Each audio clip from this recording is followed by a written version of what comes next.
Hey folks, this is Jake Davis with some old school wrestling for you. It's pretty late. It's about 11:30 at night. My kids are already asleep, and I've had quite a busy day, pissing off half the internet.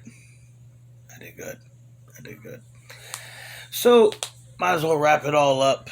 Wrap up the month, for that matter, with my old school wrestling coverage of King of the Ring in 1998. Oh, and if you're a wrestling fan, you know what happens on this show. I will just power through it, like I said. Ain't got no need to talk for all goddamn day.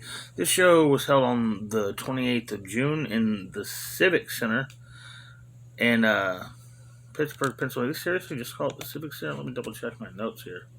The Civic Arena. Let's say Civic Center. Uh, in Pittsburgh, Pennsylvania. A place that for some reason, like every Yankee friend I've ever had seems to be from Pittsburgh. Not counting people, my married into family. They're New Yorkers, Connecticut folk. Uh, and they don't like to be called Yankees. Sorry about that, but I mean, it's not an insult from how I grew up and shit like that. It's just where y'all from. Anyhow, this show had 17,087 people in attendance, and our color commentary team were the legendary duo of Jim Ross and Jerry the King Lawler. So let's get right into it. Our opening bout is a 6-man tag team match. With Kai and Tai members Funaki, Tio, or Tiho, and Dick Togo, which may be my new favorite wrestling name of all time. Oh, some nonsense on my screen there, excuse me. With Tamagotchi-san in their corner, taking on the team of the Headbangers, Mosh and Thrasher, and the light heavyweight champion, Taka Michinoko. This is a pretty fun match. Taka comes out dressed, and dressed like the Headbangers. He's got the t-shirt, he's got the skirt. One thing that really was strange to me, Funaki wrestles this match in a hoodie. And I've seen dudes wrestle with cowboy boots. I've seen dudes wrestle trying to wear the championship belt during the match. I've seen guys try to go through the whole match without losing their do-rags or their hat. Dusty Rhodes famously beat Jack Briscoe with his hat on. I don't know if I've ever seen a fucker wrestle in a hoodie. And Funaki does some great selling in this match. Really, really enjoyed his work in this. Eventually, Taka hits him with the Taka Bomb or the Michinoku Driver. I'm just used to calling it the Taka Bomb. I call it that for years. And the babyfaces retain in 6 minutes and 44 seconds. It's a good match. I enjoyed this little opener. And as I said to my wife, I prefer this old school style of pay-per-views where the earlier matches, your preliminary matches, are a little bit shorter, a little bit more tighter. Just get in there, tell the story you want to tell, and go home. And let the more emotional, character-driven, more fleshed-out matches happen later in the show. You get more matches on your card. You get more wrestlers getting a pay-per-view payday. And you have... I don't like the modern... Okay, we remember it's a 3-hour pay-per-view, so we're just going to have 6 matches, because apparently every pay-per-view match deserves 30 minutes of TV time. It doesn't. It doesn't. And it's really been harmful, I think, over the last few years. Just certain matches go too long. The one I think of that always stands out is, oh, God, pretty much anything with Riddick Moss. I hate Riddick Moss, I'm sorry. Mad Cat Moss, whatever the fuck they want to call it. His match with Drew McIntyre at day 1 just dragged on. His matches with Baron Corbin. Not only was that match slow as shit, but as soon as it was over at Hell in a Cell, I didn't even remember the fuck one. I just wanted it to be over. I wanted to hurry up and get to the Cody Rhodes match, man. Boy, was that great. Anyhow, up next is I don't remember why I brought that shit up, man. It's late. I'm tired. We have an in-ring segment of Sable introduces Vince McMahon, Gerald Briscoe, and Pat Patterson. Patterson slaps Sable in the ass on her way out, and she slaps him hard as hell across the face. Looks like she may have scratched him with a ring or maybe some jewelry, too. Patterson sells it great. And Vince does this really great little promo talking about, I know everybody wants to see Stone Cold win here tonight, but just think of it this way. Your whole life has been a disappointment. You were a disappointment to your parents. Your parents were a disappointment to you. And you'll be a disappointment to your children. So when Stone Cold loses tonight, just think of this as another disappointment. It's a really cool promo. This is a good promo from Vince. And to be honest, I usually didn't like Vince. I usually don't like Vince's promos. I would go into the whole thing with Vince. Shit going on now in the company, but man, we can say he fucked up. Man fucked up. You hate to see him be run out of his own company after 40 years on top, but it might happen. Anyhow, up next is the first semifinals match in the King of the Ring tournament. It'll be Ken Shamrock taking on JEFF, JARR, ETT, Jeff Jarrett with Tennessee Lee. It's a short match. It's just because one guy is going to have to fight later. So our two semifinal matches are shortest matches of the night. Finish particularly is pretty fucking Tennessee Lee constantly interfering in this match. Eventually, Ken hits a Hurricane Rana, puts Jeff in the ankle lock. Jeff does the bongo tap, and Ken Shamrock advances. And before, his music is just start playing, the bell rings, and in a heartbeat, Tennessee Lee is in the ring, and he takes a belly-to-belly suplex too. That was kind of funny. Moving on. Our second semifinal match is the Intercontinental Champion, The Rock, with the Godfather and Mark Henry in his corner. By the way, the first semifinal match went 5 minutes, 29 seconds. The Rock with Henry and Godfather in his corner, taking on Dan the Beast Severn. Of course, match everybody. This was... You can tell that the Shamrock Jarrett match felt like a pre-gone conclusion, because in the secondary match, either one was a believable final match. Either Severn, which was kind of a dream match between Dan Severn and Ken Shamrock that never ended up happening on pay-per-view, if ever at all. And The Rock against Ken Shamrock, who have had quite a rivalry over the years, having matches at both WrestleMania and the Royal Rumble earlier that year. So either match was believable, but there was no way in hell Jarrett was going to those finals. He didn't fit with anyone. Once again, there's lots of distraction. There's some stiffness. There's a moment where it looks like Rocky is legit concerned that Dan's green, and him being green between the ropes as well as being a real shoot fighter. It looks like he kind of twinged his knee there for a second. Eventually, the Nation of Domination calls a distraction. D'Lo Brown hits the ring with his big chest protector. Hits a frog splash on Severn. Rocky covers, and The Rock's going to the King of the Ring finals. 4 minutes, 25 seconds. Me describing it was probably just as long as the actual bell time match. Michael Cole does a quick little interview with The Rock. Doesn't really say much, but just, he's going to the finals. He's going to whip that jabroni son of a bitch Ken Shamrock one more time. I wasn't a good Rock. I do better Rock usually. Anyhow, up next is a tag team match. We got Too Much, the future Too Cool, which is Brian Christopher and Scott Taylor, taking on the team of Al Snow and Head. Jerry the King Lawler is a special guest referee. Lawler, they do a trash talking back and forth, which I thought was funny as hell. Lawler's from the commentary table, interviewing Al Snow backstage at the gorilla position. It's really short, but I thought it was funny as hell. The Head keeps interrupting Jerry Lawler, and Al Snow's like, "Shut, I gotta listen to this guy." I thought that got a real laugh out of me. Jerry Lawler, last match, made special guest referee. Oh, so you know Snow's going to be screwed. And the whole stipulation is if he wins this, he gets a WWE contract, WWF contract. There's, of course, the only reason I remember this match over all these years was because the two spots. This spot in the finish. Al Snow goes all the way up to the entrance ramp, comes running down full speed, and there's like the laziest looking clothesline. It's just so silly. It's a comedy spot there, no doubt. That's a comedy match.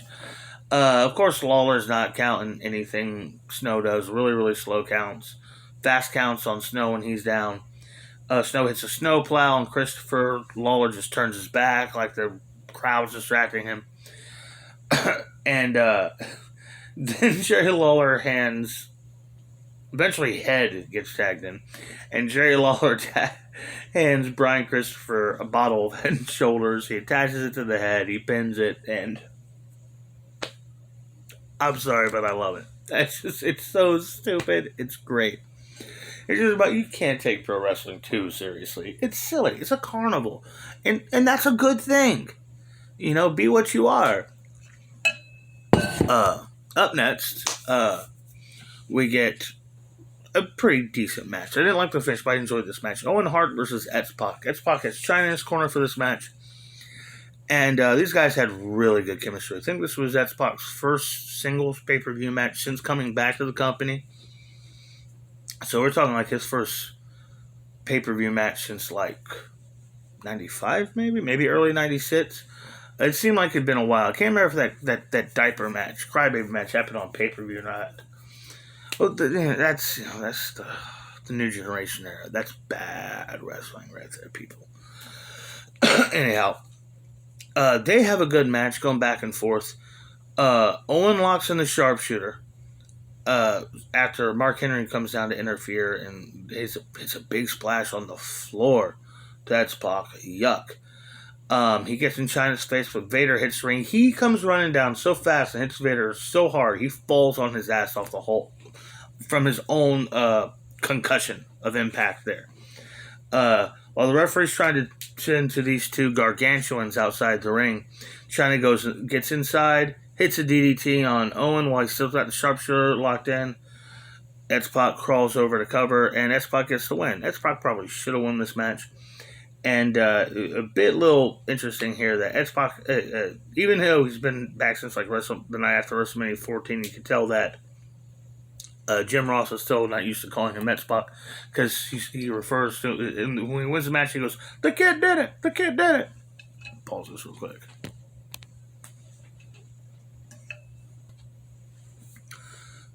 Paul Bearer comes out to the ring, unnecessarily to be honest, and does a little brief promo, basically pretty much reminding us that both, even though Taker and Kane are fighting different people in the main event, tonight is still very, very much part of the long soap opera between the Brothers of Destruction. Up next is our first of only 2 championship matches on the show. We got the New Age Outlaws, the Badass Billy Gunn, and the Road Dogg, Jesse James, with China. The WWF Tag Team Champions, defending the titles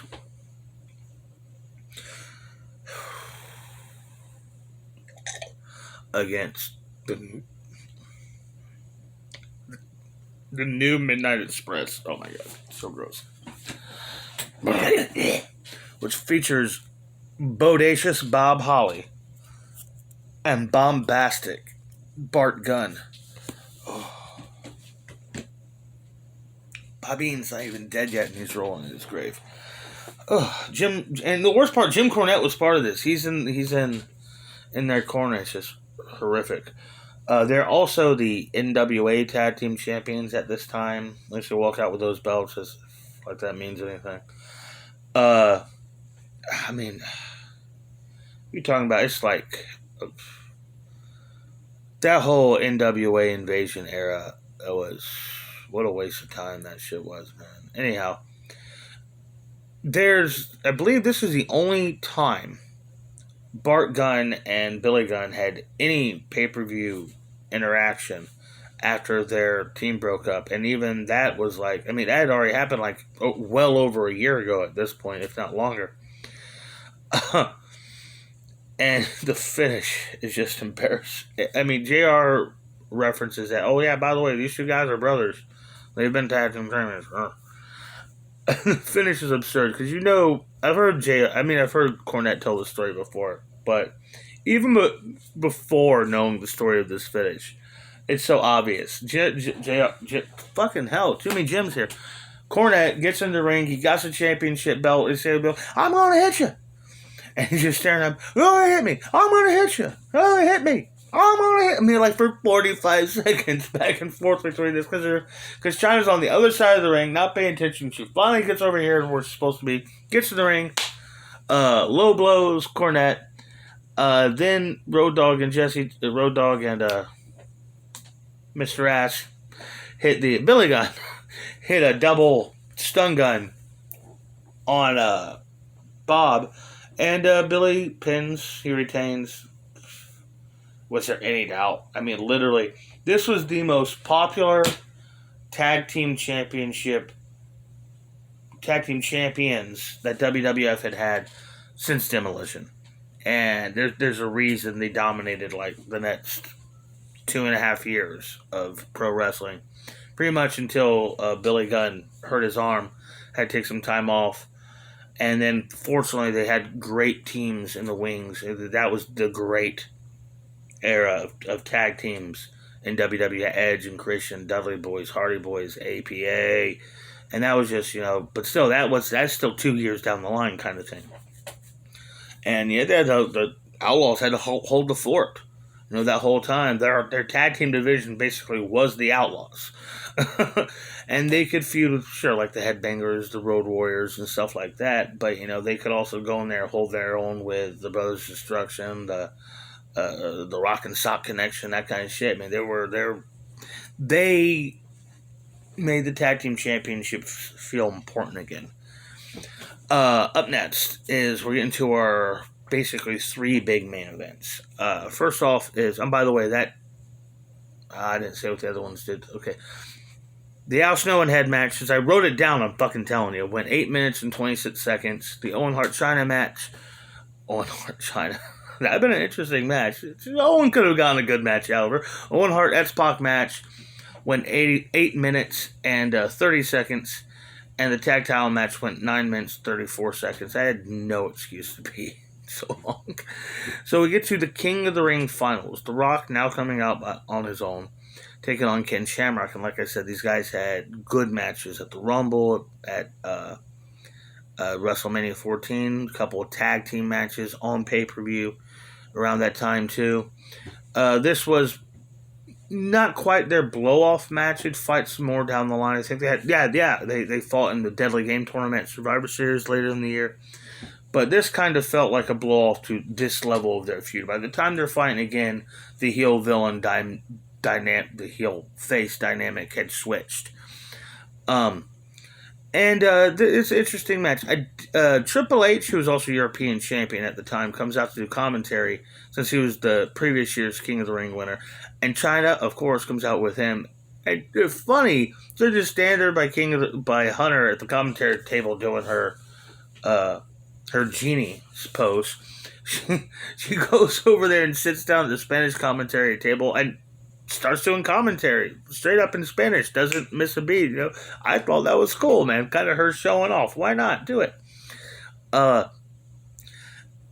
Unfortunately, the best thing about this match is Triple H's commentary. He's very funny. Makes some really shitty, dirty jokes. Definitely playing a tweener, even though he was a babyface at the time. He's engaging more with Jerry Lawler's antics than he is Jim Ross. The two of them basically kind of more or less picking on Ross for being a bit of a prude, a bit of a square. It's funny. But it's a good match. There's a great spot where Rock goes for his float over DDT, and Shamrock just grabs it. It just looks like he's been grabbed by a fucking gorilla. It just throws the fucker. I really like that spot. The finish comes where Rocky is frustrated. over not getting the 3 count. He's talking shit to the ref, but he's standing in between a laid out Shamrock's legs, and Shamrock just kind of leg twists him over, gets him to the ankle lock. Rocky's fight, he's grabbing the ref so he doesn't have a hand free to tap. That was funny. And the referee pulls away and he starts tapping like crazy. Triple H doesn't congratulate anybody. He's done calling the match. He gets up and he leaves. And Shamrock celebrates. I remember going into this tournament, this show, I was 100% rooting for Ken Shamrock. And yeah, I've said before, I thought Ken Shamrock was great. He was almost too good for wrestling. We didn't deserve him.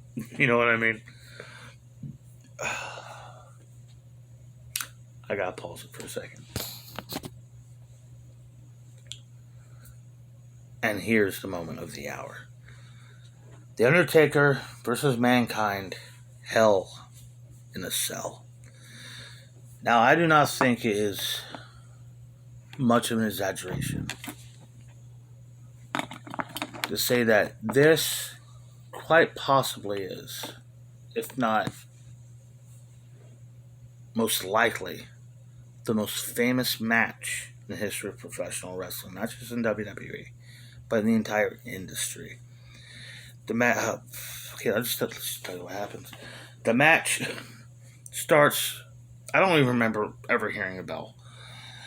Cactus goes up to the cell, top of the cell. Taker follows him up there. They fight up there for a little bit. The cage gives a little bit, and then boom, Undertaker throws Mankind off the top of the cell, crashing to the Spanish announce table. I've seen the match 100 times. It never gets easier. It's entertaining, but it never gets any less shocking. It's just because you see it happen. It's much more comforting now knowing that they survived. They weren't okay, but they survived. I'm getting ahead of myself. So Jack gets stretchered out. I'm gonna go all through his name. So I just gotta cope with me. I usually think of him as Cactus Jack because that was my favorite version of Mick Foley. He's getting stretchered out, and when he pops up off that stretcher, the fucking crowd goes insane. Climbs back up to the climbs the cell with a dislocated shoulder. Jesus Christ. So he takes a choke slam onto a chair, goes through the cell roof, chair lands on his face. Sweet Christ, nearly kills him, legit. All these people coming in, rushing to his aid. Taker tries to climb down through the hole and breaks his foot, hopping down, poor bastard. Taker chokeslams Terry Funk out of his fucking shoes. They fight to the floor. Mick Foley's got a fucking tooth hanging out of his nose. Tries to do a steel step spot. Shoulder's too fucked up to even listen, so Taker does it for him. Taker goes for a suicide dive, lands face first into the cell, comes up bleeding like a fucking mess. Foley gets the thumbtacks. Sweet Christ. Gets the thumbtacks and locks in the mandible claw, but Taker puts him on his back and backdrops him straight into the thumbtacks. Choke slams him again onto the thumbtacks. Tombstone, 1, 2, 3. Holy shit. It never ceases to impress me.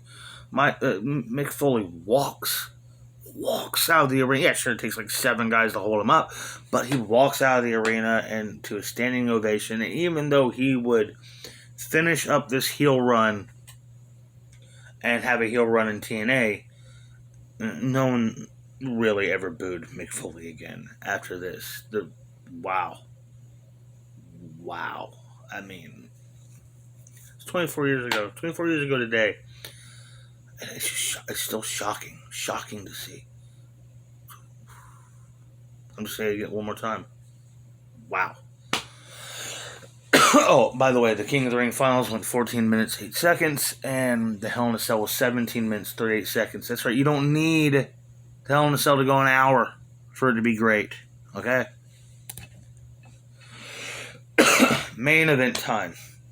Stone Cold Steve Austin defends the WWE WWF Championship against Kane with Paul Bearer in his corner in a first blood match. JR refers to this during the show as the first ever first blood match. I'm not sure if that was true, but I damn sure can't think of one before this. Seems like New Japan, or IWGP, where they call themselves at the time, or ECW would have gotten to this from one of those fucking Japan companies. Oh, this is a first blood match. That's pussy. Just because a guy bleeds, we feed people to piranhas over here, man. And the stipulation, of course, first man to bleed loses. And Kane, being guy in a big mass, most of his skin covered, stacks. The deck is stacked against Austin. Also, stipulation, Kane is vowed if he does not win the match, he will set himself on fire. So there's all these. There's fucking gasoline cans all over all at ringside. Stone Cold has this big padding on his elbow because apparently he had a staph infection removed earlier in the week. Ow. And at some point during the match, he has to pull out a support wrap and put that over it too. I missed exactly where he did that. Moments into the match, the Hell in a Cell starts coming back down. Kane holding Austin under it to get the Hell in a Cell to crush him. Kane getting pulled back up with the cell stuck in the door to teeter-totter balance. Throw some levity into this shit after how bloody and brutal this last 3 matches were. Eventually, Mankind comes down to interfere. And Stone Cold's able to fight him off. Undertaker hits the ring with a steel chair. And right when Taker and Austin are both about to hit Mankind at the same time, Foley drops down, and Taker hits Austin with a chair, in his chair, into his face. Austin comes up a bloody mess right when fucking Taker has knocked out the referee. And he's grabbed the gas can, pouring all over the ref like he's going to light this motherfucker on fire. Austin's able to fight him off. Kane knocks Taker out of the ring. Austin's able to fight Kane off. Hits him with a fucking steel chair like crazy. We'll tell him to get up for another chair shot. Right when the referee calls for the bell. And Kane is the new WWF champion. Now, obviously, it's a great match. Great show, in my opinion. Especially those last 3 matches. But clearly WWE had booked themselves into a corner here. They want everybody to come see the show. King of the Ring, Hell in a Cell, first blood match. A man's going to be set on fire if he doesn't win. And then they realize, holy shit, we can't set a guy on fire on a pay-per-view. We can't do that every month. So it really became a situation, no, Austin has to lose tonight. Austin ended up getting the belt back literally the next day on Raw. But this was really interesting. It all was playing into kind of a 4-way rivalry between these 4 guys that build up to a tag match of Fully Loaded, which I've covered. And, of course, the big SummerSlam blow-off between Austin and Taker, which was easily the biggest big money match WWE had at the time after Brett had left and Michaels had to temporarily retire. It's a good show. It's a damn good show. Highly recommend it, and can never, ever say enough praise to that Hell in a Cell. Anyhow, I hope y'all enjoyed this video. I really didn't want it to go 30 minutes, but it did anyways because I talk too much. I'm Jake Davis. I'll catch you on the fly.